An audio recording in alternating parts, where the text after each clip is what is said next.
Hi dear students, welcome to this class. In the previous class, we all discussed about what? The kinematic equations of a uniformly accelerated motion. Okay, so that much of knowledge you already know. Okay, so in this class, we are going to discuss about the last concept of this third lesson, the motion in a straight line, that is relative velocity. What it is? Relative velocity. So it is the most important thing of in this lesson and also important term in a total physics. Okay, relative velocity ಅಂತಂದ್ರೆ ಏನು? Relative means what? Relation. So ಹೋಲಿಕೆ ಮಾಡೋದು. Relative means what? ಹೋಲಿಕೆಯ ವೇಗ ಅಂತ ಹೇಳ್ತೀವಿ. Okay, velocity ಅಂತಂದ್ರೆ ನಿಮ್ಗೆ ಗೊತ್ತು. Okay, so velocity is what? ವೇಗ ಅಂತ ಹೇಳ್ತೀವಿ ಕನ್ನಡದಲ್ಲಿ. ಸೊ ಈ ಒಂದು ರಿಲೇಟಿವ್ ವೆಲಾಸಿಟಿಲಿ ಏನಿರುತ್ತೆ? ಓಕೆ, ಸೊ ಯಾವ ಒಂದು ಹಂತಕ್ಕೆ ನಾವು ರಿಲೇಟಿವ್ ವೆಲಾಸಿಟಿ ಅಂತ ಹೇಳ್ತೀವಿ? ಓಕೆ, ಸೊ ನಾವು ಫಸ್ಟ್ಗೆ ನಾವು ಡೆಫಿನೇಷನ್ ಅನ್ನು ತಿಳ್ಕೊಳ್ಳೋಣ. What is the meaning of what is the definition of relative velocity? Okay, so here I write a relative velocity definition. It is the velocity of a moving object. It is the velocity of a moving object. Moving objects. It is the velocity of a moving objects with respect to other moving objects or stationary objects is known as a relative velocity. Okay, so relative velocity antandre enappa andre it is the velocity. Relative velocity is the velocity of a moving objects. ಇಲ್ಲಿ ಎರಡು objects ತಗೊಂತೀವಿ, ಎರಡು objects move ಆಗೋ ಟೈಮಲ್ಲಿ move ಆಗ್ತಿರ್ತವೆ. So ಆ ಟೈಮಲ್ಲಿ ಒಂದು object velocity ಇನ್ನೊಂದು object velocity ಎಷ್ಟಿದೆ ಅಂತ ನಾವು ಕಂಪೇರ್ ಮಾಡೋದನ್ನ ನಾವು ರಿಲೇಟಿವ್ ವೆಲಾಸಿಟಿ ಅಂತ ಹೇಳ್ತೀವಿ. Okay, it is velocity of a moving objects with respect to other moving object or stationary object is known as a relative velocity. For example ನೋಡೋಣ. So here two objects, one is B and two persons ಅಂತ ತಗೊಳ್ಳೋಣ. Here A and B are the two persons moving.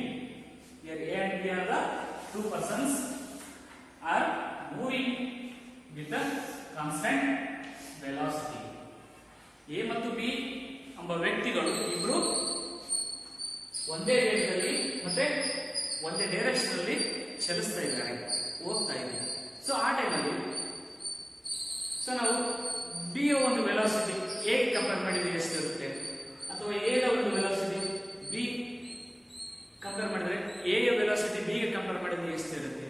So ಈ ರೀತಿ ನಾವು ವೆಲಾಸಿಟಿನ ಒಂದು object ಮತ್ತೆ ಇನ್ನೊಂದು ಆಬ್ಜೆಕ್ಟ್ಗೆ relate ಮಾಡೋದನ್ನ ನಾವೇನು ಹೇಳ್ತೀವಿ? Relative velocity. So velocity of a body or velocity of a moving body is compared to or with respect to the other moving body or other stationary body is known as a relative velocity. For a best example in your daily life, so ನೀವು train ಅಲ್ಲಿ ಕೂತು journey ಮಾಡಿರ್ತೀರ, means rail ಅಂತ ಹೇಳ್ತೀವಿ, train ಅಲ್ಲಿ ಕೂತಿರ್ತೀರ. Okay, so ನಿಮ್ಮ ಪಕ್ಕದಲ್ಲಿ ಇನ್ನೂ ಒಂದು ಪ್ಯಾರಲಲ್ ಟ್ರ್ಯಾಕ್ ಅಲ್ಲಿ ಇನ್ನೊಂದು ಟ್ರೈನ್ ಇರುತ್ತೆ. ಸೊ ಅದು ಮೂವ್ ಆಗ್ತಾ ಇರುತ್ತೆ. ಸೊ ಸಡನ್ ನೀವು ಆ ಟ್ರೈನ್ ನೋಡ್ಬಿಡ್ತೀರ. ಸೊ ಅವಾಗ ನಿಮ್ಗೆ ಏನ್ ಫೀಲ್ ಆಗುತ್ತೆ? ಅಯ್ಯೋ, ನಮ್ಮ ಟ್ರೈನು ಹಿಂದಕ್ಕೆ ಹೋಗ್ತಾ ಇದೆ ಅನ್ನೋ ಫೀಲ್ ಬರುತ್ತೆ, ಹೌದಾ? ಸಡನ್ಲಿ ನೀವು ನೋಡಿದಾಗ, ಅಥವಾ ಇನ್ನೊಂದು ಟ್ರೈನ್ ಪಕ್ಕದಲ್ಲಿ ಹೋಗ್ತಾ ಇರುತ್ತೆ, ಅವಾಗ ನೀವು ನೋಡಿದಾಗ ಏನಿಸುತ್ತೆ? ನಾವು ಹಿಂದಕ್ಕೆ ಹೋಗ್ತಾ ಇದ್ದೀವಿ ಅನ್ನೋ ಫೀಲ್ ನಿಮಗೆ ಬರುತ್ತೆ. So that is velocity is called as a relative velocity. Okay, ನೀವು ಸ್ಟೇಷನರಿ ನೀವು ಕಾನ್ಸ್ಟೆಂಟ್ ಆಗಿ ಕುಂತಿರ್ತೀರ, ನಿಮ್ಮ ಟ್ರೈನು ಮೂವ್ ಆಗ್ತಾ ಇರೋದಿಲ್ಲ, ಸ್ಟೇಷನರಿ ಆಬ್ಜೆಕ್ಟ್ ಆಗಿರುತ್ತೆ, ನಿಶ್ಚಲ ಸ್ಥಿತಿಯಲ್ಲಿರುತ್ತೆ. ಸೊ ಬಟ್ ಇನ್ನೊಂದು ಟ್ರೈನು ಮೂವ್ ಆಗ್ತಾ ಇರಬೇಕಾದ್ರೆ ನಾವು ಅದನ್ನು ಅಬ್ಸರ್ವ್ ಮಾಡಿದಾಗ ನಾವು ಕುಳಿತಂತ ಟ್ರೈನ್ ಮೂವ್ ಆಗೋದ ರೀತಿ ನಿಮ್ಗೆ ಕಾಣುತ್ತೆ. That is a feel when you sit in a train. That velocity is called as a relative velocity. That's why I write here it is the velocity of moving objects with respect to other moving object or stationary objects is called as a what? Relative velocity. Okay, so everything in the world is must and should be a relativity. So ಈ ಒಂದು ಪ್ರಪಂಚದಲ್ಲಿ ಏನೆಲ್ಲ ನಡೀತವೆ ಅವೆಲ್ಲ ಈ ಒಂದು relativity ಮುಖಾಂತರ. So and everybody is moving in this world. ಪ್ರತಿಯೊಂದು ವಸ್ತುಗಳು ಪ್ರತಿಯೊಂದು ವಸ್ತುಗಳು ಈ ಒಂದು ಪ್ರಪಂಚದಲ್ಲಿ ಚಲಿಸ್ತಾ ಇದ್ದಾವೆ. ಈ ಭೂಮಿ ಮೇಲೆ ಎಲ್ಲ ವಸ್ತುಗಳು ಚಲಿಸ್ತಾ ಇರ್ತವೆ. ಫಾರ್ ಎಕ್ಸಾಂಪಲ್, ನಾವೀಗ ಭೂಮಿ ಮೇಲೆ ಇದ್ದೀವಿ, ನಮಗೆ ನಮ್ಮ ಭೂಮಿ ಚಲಿಸ್ತಾ ಇದೇನೋ ಇಲ್ಲ ಅಂತ ನಮ್ಗೆ ಗೊತ್ತಾಗೋದಿಲ್ಲ. ಬಟ್ ನಾವು ಚಂದ್ರದ ಮೇಲೆ ಅಥವಾ ಸ್ವಲ್ಪ ಸ್ಪೇಸ್ ಮೇಲೆ ಹೋಗಿ ನೋಡಿದಾಗ ಭೂಮಿ ಚಲಿಸ್ತಾ ಇದೆ ಅಂತ ಕಾಣುತ್ತೆ. So this is all everybody is moving with A frame of reference. ನಾವೊಂದು ಫ್ರೇಮ್ ಆಫ್ ರೆಫರೆನ್ಸ್ ಅಲ್ಲಿ ಮುಂಚೆನೆ ಹೇಳಿದ್ವಿ, everybody is moving with A frame of reference. Okay, reference ಮುಖಾಂತರ ನೋಡಿದಾಗ ಪ್ರತಿಯೊಂದು ಚಲನೆಯಲ್ಲಿದೆ ಅಂತ ನಾವು ಹೇಳಬೇಕಾಗುತ್ತೆ. Okay, so relative velocity is the velocity of a moving object with respect to other moving object. ಒಂದು ಚಲಿಸುತ್ತಿರುವ ಒಂದು ವಾಹನ ಅಥವಾ ಒಬ್ಬ ವ್ಯಕ್ತಿಯು ಮತ್ತೊಂದು ಚಲಿಸುತ್ತಿರುವ ವ್ಯಕ್ತಿಯ ಜೊತೆಗಿನ ನಡುವಿನ ಒಂದು ವೆಲಾಸಿಟಿನ ನಾವು ಏನು ಹೇಳ್ತೀವಿ? ರಿಲೇಟಿವ್ ವೆಲಾಸಿಟಿ ಅಂತ ಹೇಳ್ತೀವಿ, ಹೋಲಿಕೆಯ ವೇಗ. Okay, so now go to the expression for relative velocity. That is, if two objects or two vehicles are moving, we take it as A and B. Okay, two bodies are what? Moving. Or two objects are moving. So here the final position of a body A, XA. XA. That is, XA is what? The final position of a body A with respect to time t. The final position of a body with respect to time A is equal to the condition is applied. That is, XA, this is 0. Here I will write find the final position of a moving body is equal to, it is XA means what? The position of A at an initial point. Initial point will be always 0. Okay, plus V of A into T means it is moving with some uniform velocity or average velocity with respect to time. V is means what? Average velocity. ಈಗ ನಾವು ಈ ಎರಡು body ಅಥವಾ two persons ಅಂತ ತಗೋಣ, ಅಥವಾ two vehicles. ಈ ಎರಡು ವೆಹಿಕಲ್ಸ್ ಮೂವ್ ಆಗ್ತಾ ಇದ್ದಾವೆ. ಓಕೆನಾ? ಸೊ ಒಂದು ಫೈನಲ್ ಡೆಸ್ಟಿನೇಷನ್ ಕವರ್ ಮಾಡಿದ್ವಿ. ಸೊ ಅದನ್ನು ನಾವು ಕಂಡುಹಿಡಿತಾ ಇದ್ದೀವಿ. So the final position of A body A in a time interval t is equal to the what? X of A into 0 means initial time ಅದರ position 0 plus with respect to V of A into T means average velocity. And similarly, the final position of here X is the what? Distance. Okay, the final position of a body B with respect to time t, that is X of B is 0.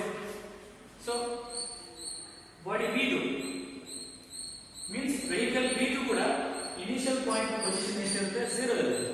So plus V of B equal to into T. Okay, so here VA and VB are the average velocity of the body in a time interval T. Okay, so now the body B means the position of a body B, the velocity of a body B with respect to A. What will happen? So now we take the just LHS part. ಈ ಒಂದು LHS part ಏನಿರುತ್ತೆ? Position part ಇರುತ್ತೆ. ಇದರಲ್ಲಿ right side ಅಲ್ಲಿ ಏನಿರುತ್ತೆ? Position with velocity ಇರುತ್ತೆ. Okay, so here XA with 0 and XP 0 are the initial positions are 0, and VA and VB are the velocities, average velocities. Okay, so now the position B with respect to A, the position of a body B with respect to time with a position body A with respect to time t. So ನಾವು ಈಗ ಎರಡು objects B ಮತ್ತು A ನಮಗೆ final position ಅನ್ನು ಬರೆದಿದ್ದೀವಿ. So ಇವಾಗ compare ಮಾಡೋಣ. What is the position of body B with respect to body A? That is P0 minus XA 0, XA 0. This one will be 0 plus here the terms, the constant term will be what? T, and the remaining is BB minus PA into the bracket whole term outside of the T ಬರುತ್ತೆ. Okay, so ಇದು ಹೇಗೆ ಬರಬೇಕು ಅಂತಂದ್ರೆ ಇವೆರಡು position B position ಮತ್ತೆ A position ನಾವು ಇಲ್ಲಿ compare ಮಾಡಬೇಕಾಗುತ್ತೆ, ರಿಲೇಟಿವ್ ಮಾಡಬೇಕು. So XT, the position of B with respect to position of A, so that is XB minus XA, that is XB into 0 minus of XA 0 plus BB minus BA, means the velocity of a body B with respect to A. Outside is the T common. Okay, so now that is the final equation of a relative velocity, means we have to write a velocity of a body. Velocity of a body B with respect to A. Velocity of a body B with respect to A, that is BB minus BA. This is the relative velocity of a body B with respect to A, that is BB minus BA. So otherwise, the velocity of the body A with respect to B, how will write? That is BA minus BB. These two relations are the what about the relative velocity. Okay, so this is total about what? Relative velocity. This is so simple. Dear students, don't confuse. This is too easy. Okay, so ನಾವು ಈ ಜೀವನದಲ್ಲಿ ಈ ಒಂದು ದಿನನಿತ್ಯದಲ್ಲಿ ನಾವು ಏನು ಅನುಭವ ಪಡ್ಕೊತೀವಿ ಅದೆಲ್ಲ relativity ಮೇಲೆ. ಓಕೆ, ಸೊ ಫಾರ್ ಎಕ್ಸಾಂಪಲ್ ನೀವು ಒಂದು ಸ್ಟೇಷನರಿ ಆಬ್ಜೆಕ್ಟ್ ಆಗಿ ಓದ್ತಾ ಇರ್ತಾರೆ, ಒಂದು ಕಡೆ ಕುಂತು ಅಬ್ಸರ್ವ್ ಮಾಡ್ತಾ ಇರ್ತಾರೆ ಅಂತ ಕೊಡಿ. ಅಂದ್ರೆ ನಿಮ್ಮ ಫ್ರೆಂಡ್ಸ್ ಇಬ್ರು ಒಂದೇ ರೋಡಲ್ಲಿ ಇಬ್ರು ಇನ್ನೊಂದು ವೆಹಿಕಲ್ ಅಲ್ಲಿ ಮೂವ್ ಆಗ್ತಾ ಇದ್ದಾರೆ. ಓಕೆನಾ, ಇಬ್ರು ಪರ್ಸನ್ ಒಂದೇ ವೇಗದಲ್ಲಿ ಒಂದೇ ವೆಲಾಸಿಟಿಲಿ ಮೂವ್ ಆಗ್ತಾ ಇದ್ದಾರೆ. ಸೊ ಅದನ್ನ ನೀವು ಅಲ್ಲಿ ಏನ್ ಮಾಡ್ತೀರಾ, ಕುಂತು ಹೊರಗಡೆ ಅಬ್ಸರ್ವ್ ಮಾಡ್ತಾ ಇರ್ತೀರಾ. ಓಕೆನಾ, ಆದ್ರೆ ಪರ್ಸನ್ ಎ ಮತ್ತೆ person B, person A person ಬಿದು ವೆಲಾಸಿಟಿನ ನೋಡಿದ್ರೆ ಅಲ್ಲಿ ಸ್ವಲ್ಪ ಚೇಂಜ್ ಆಗುತ್ತೆ. ಅಂದ್ರೆ ನೀವು ಮೂವ್ ಆಗ್ತಾ ಇರ್ಬೇಕಾದ್ರೆ ಇಬ್ರು ಒಂದೇ ವೇಗದಲ್ಲಿ ಮೂವ್ ಆಗ್ತಾ ಇರ್ತೀರಾ ಅಂತ ಅನ್ಕೊಳ್ಳಿ. ಆಗ ನೀವೇನಾದ್ರೂ ಇನ್ನೊಬ್ಬ ಪರ್ಸನ್ ಜಸ್ಟ್ ಅಬ್ಸರ್ವ್ ಮಾಡಿದ್ರೆ, ಸೊ ಅವಾಗ ವೆಲಾಸಿಟಿ ಕಾನ್ಸ್ಟೆಂಟ್ ಆಗಿರುತ್ತೆ, ಏನು ಮೂವ್ ಆಗ್ತಾನೆ ಇಲ್ಲಪ್ಪ ಅಂತ ನಿಮ್ಗೆ ಅಲ್ಲಿ ಅನುಭವ ಬರುತ್ತೆ. ಸೊ ಅದೇ ಅಬ್ಸರ್ವರ್ ಹೊರಗಡೆ ನಿಂತ ಒಬ್ಬ ವ್ಯಕ್ತಿನ ಕಡೆಯಿಂದ ನೋಡಿದ್ರೆ ಎರಡು ಮೂವ್ ಆಗ್ತಾ ಇದೆ ಅಂತ ಕಾಣುತ್ತೆ. So this is how totally relative. The best example in when you sit in a train or in a moving in a bus. Suppose ಈಗ ಬಸ್ಸಲ್ಲಿ ಮೂವ್ ಆಗ್ತಾ ಇರ್ತೀರ, ಬಟ್ ಹೊರಗಡೆ ನೀವು ಆಬ್ಜೆಕ್ಟ್ಸ್ ನೋಡ್ತೀರ, ಗಿಡಗಳು, ಮರಗಳು, ಪ್ರಾಣಿ ಪಕ್ಷಿಗಳು ಅವೆಲ್ಲ ಹಿಂದಕ್ಕೆ ಸೇರ್ತಾ ಇರ್ತವೆ. ಯಾಕೆ? ಅವು ಕೂಡ ಪೋಷನ್ ಇರ್ತವೆ, ಬಟ್ ನಮ್ಗೆ ಯಾಕೆ ಗೊತ್ತಾಗಲ್ಲ. Okay, this is known as relative velocity. Relate the velocity of two components, two objects. Either objects will moving, either objects will rest. Okay, this is the concept about a relative velocity, and end the topic of this lesson, and we go through the next concept of our next lesson. Okay, thank you.